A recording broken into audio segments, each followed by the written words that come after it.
Arnaud, première question qui me vient à l'esprit. Messi, Ronaldo, Zidane, Neymar, Ronaldinho, Maradona, Pelé, mais Risto Stoichkov. Pourquoi Risto Stoichkov? Avec tout le respect que je lui dois, mais c'est hallucinant d'avoir une passion pour un joueur, alors pas méconnu, hein, parce qu'il a quand même... il a été Ballon d'Or, 5 fois champion d'Espagne, de Barcelone. Ballon d'Or, gagné une fois en 94. Explique-nous Risto Stoichkov, d'où t'es venue cette passion en disant, mais moi c'est Risto Stoichkov, je l'adore, quoi. Explique-nous. Alors pourquoi? Parce que c'est un joueur qui m'a toujours fasciné. J'ai toujours été amoureux du football de l'Est.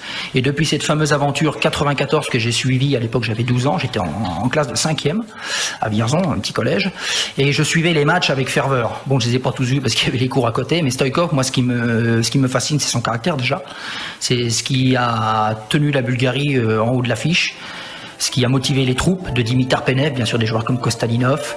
Une pensée pour Trifon Ivanov, célèbre défenseur qui nous a quittés l'année dernière. Ouais. Emile Kostadinov, qui a permis au football bulgare d'émerger.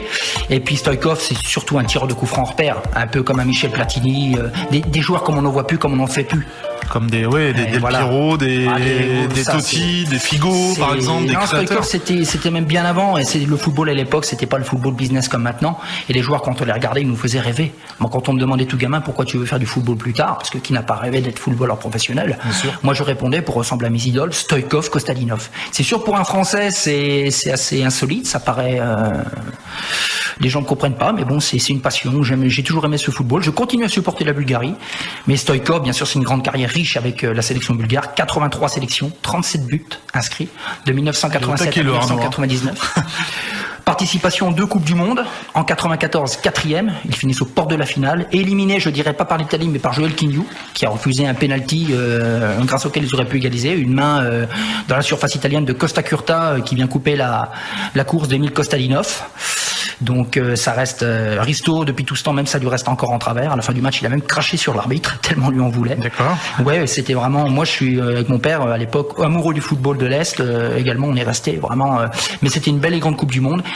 Présent l'Euro 96 également, ils n'ont pas eu de peau. Ils ont été volés sur le premier match. Ils ont été éliminés contre l'Espagne, je dirais. Un but partout, un but qui était valable, une belle reprise de volée. La même qu'Antoine Griezmann que Grisou a marqué dernièrement là contre le Pays de Galles. Une reprise qui vient lober le gardien sur une passe d'Ilian Kyriakov, et il n'était pas hors jeu, il a été signé hors jeu alors qu'il ne l'était pas, ce qui faisait de l'invité de Cyril. L'invité de Cyril qui dit ce qu'il pense, qui dit ce qu'il pense. Et en 98, les Bulgares n'ont pas eu de chance. Ils ont été éliminés au premier tour parce qu'ils n'ont pas eu de peau. Sur les 2 premiers matchs, il manque des occasions, et en compétition majeure comme une Coupe du Monde, les occasions, il faut les mettre au fond.